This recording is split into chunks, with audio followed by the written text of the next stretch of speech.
Hello students, UP board NCERT कक्षा 10 के हिंदी काव्य का यह दूसरा वीडियो है जिसमें हम लोग कविता के सौंदर्य तत्व के बारे में पढ़ेंगे।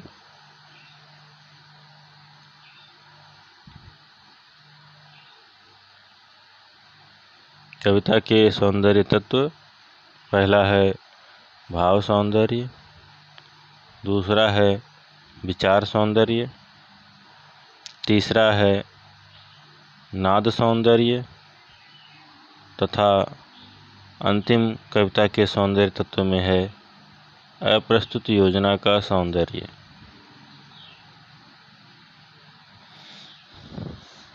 ये चार प्रकार के होते हैं कविता के सौंदर्य तत्व में, जिनसे कविता में एक विशेष प्रकार का सौंदर्य उत्पन्न होता है।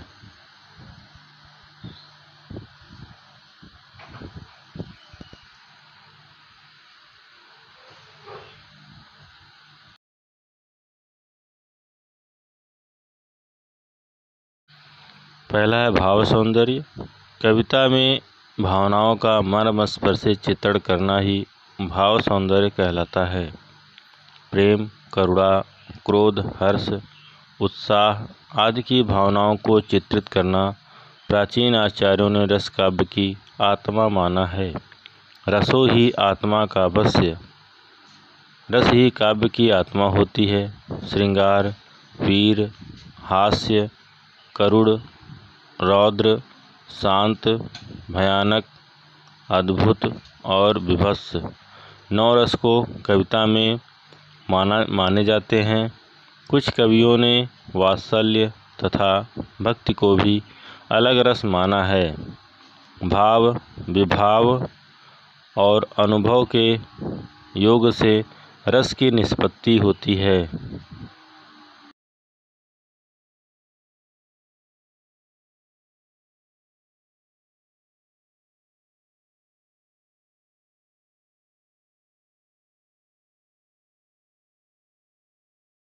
विचार सौंदर्य, विचारों की उच्चता से ही काव्य में गरिमा आती है। गरिमापूर्ण कविताएं प्रेरणादायक होती हैं। उत्तम विचारों एवं नैतिक मूल्यों के कारण ही कबीर, रहीम और तुलसी के नीतिपरक दोहे अमर हो गए। इनके जीवन की व्यवहारिक शिक्षा, अनुभव तथा प्रेरणा और विचार इन काव्य में छुपी हुई हैं। अलग अलग कवियों के काव्य में अलग अलग विचारधाराएं होती हैं जो उनके काव्य को सुंदर बनाते हैं। आधुनिक युग के प्रगतिवादी एवं प्रयोगवादी कवि जनसाधारण का चित्रण, शोषितों, दीनहीन के प्रति सहानुभूति तथा शासकों के प्रति विरोध आज का विचारों का वर्णन करते हुए देखे जाते हैं। विचारों की सुंदरता ही काव्य को और ज़्यादा महत्वपूर्ण और भावपूर्ण बनाती है।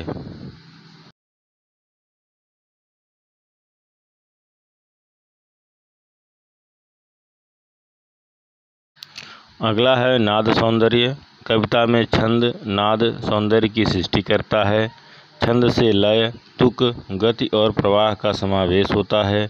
वर्ण के सार्थक और समुचित विन्यास से कविता में संगीतात्मक नाद उत्पन्न होता है एवं कविता का सौंदर्य बढ़ जाता है। कविता श्रोता और पाठक के हृदय में आकर्षण पैदा करता है। वर्णों की बार बार आवृत्ति, विभिन्न अर्थ वाले एक ही शब्द के बार बार प्रयोग से कविता में एक विशेष नाद सौंदर्य का समावेश होता है। नाद का अर्थ ध्वनि होता है। कविता पाठ करते समय रस के अनुसार पाठक के स्वर में उतार चढ़ाव होता है जो कविता के भाव को गरिमा प्रदान करते हैं। उदाहरण के लिए नीचे दिया गया है। खग कुल कुल कुलसा बोल रहा, किसलय का आंचल अंचल डोल रहा।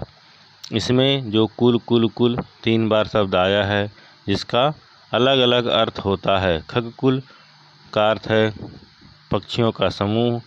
कुल कुल सा बोल रहा, कुल कुल उनके आवाज़ों के बारे में कहा गया है, पक्षियों के आवाज़ के बारे में कहा गया है। इस प्रकार से कविता में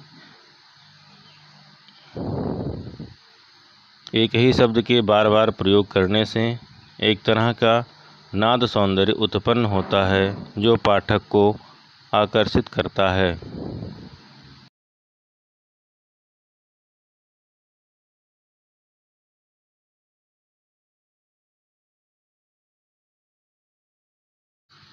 अगला है अप्रस्तुत योजना का सौंदर्य। कवि विभिन्न उद्देश्यों, रूपों तथा तथ्यों को स्पर्शी और हृदयग्राही बनाने के लिए अप्रस्तुत वस्तुओं का सहारा लेता है। अप्रस्तुत का अर्थ है जो उपस्थित ना हो, अर्थात कवि कल्पनाओं में ही किसी वस्तु की तुलना करके कविता लिखता है और उसे अधिक हृदयग्राही बनाता है। कविता के प्रस्तुत हेतु किसी अप्रस्तुत की रूपरेखा सादृश्य अवश्य होना चाहिए।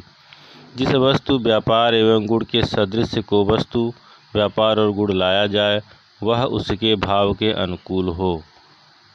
कवि भाव सौंदर्य की अनुभूति को सहज एवं सुलभ बनाता है। कवि अप्रस्तुत सौंदर्य को 3 समानता या साम्य के आधार पर दृश्य बिंब उभार कर सौंदर्य व्यंजित करता है। पहला है रूप साम्य, यानी कि उसके आकार में समानता उत्पन्न करना।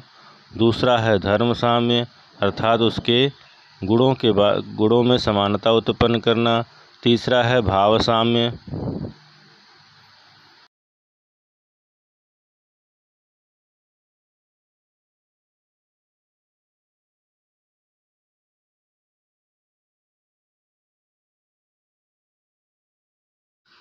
पहला है रूप साम्य। इसके आधार पर कवि किसी वस्तु के आकार में समानता उत्पन्न करता है और कल्पना में कविताएं रचित करता है। जैसे करतल परस्पर शोक से उनके स्वयं घर्षित हुए, तब विस्फुटित हुए भुजदंड यों दर्शित हुए। 2 पद्म सुंडों में लिए 2 सुंड वाला गज कहीं, मर्दन करे उनको परस्पर तो मिले उपमा कहीं। प्रस्तुत कविता में प्रभाव आकार साम्य से ही उत्पन्न हुआ है।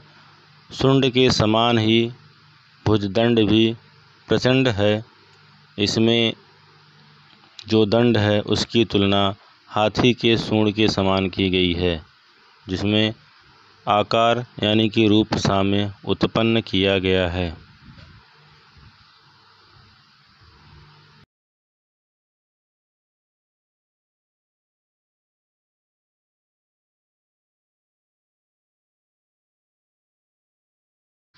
अगला है धर्म साम्य।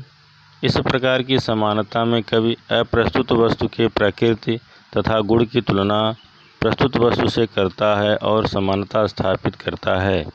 जैसे नवप्रभा परमोज्ज्वल लीकसी गतिमति कुटिल फड़नी समा, दमकती धुरती घन अंक में विपुल केली कला खनि दामिनी। प्रस्तुत कविता में कवि ने सर्पिणी और दामिनी दोनों की तुलना की है। दोनों का धर्म यानी कि स्वभाव कुटिल गति है, दोनों ही डर का प्रभाव उत्पन्न करती हैं। कविता में कवि ने सांप और बिजली के चमक यानी कि उनके स्वभाव की तुलना की है। दोनों का ही स्वभाव गति है, बहुत ही तेज गति से चलती हैं और डर उत्पन्न करती हैं।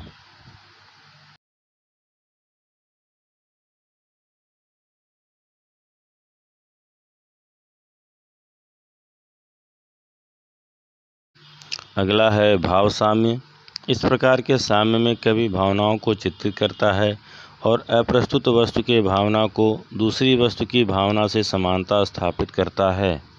उदाहरण के लिए, प्रियपति वह मेरा प्राण प्यारा कहाँ है, दुख जलनिधि डूबी का सहारा कहाँ है, लख मुख जिसका मैं आज लौ जी सकी हूँ, वह हृदय हमारा नेत्र तारा कहाँ है। प्रस्तुत पंक्तियों में कवि गोपियों के मन के विकलता भावनाओं को व्यक्त करने के लिए कृष्ण को दुख जलनिधि डूबी का सहारा, प्राण प्यारा, नेत्र तारा आदि कहा है।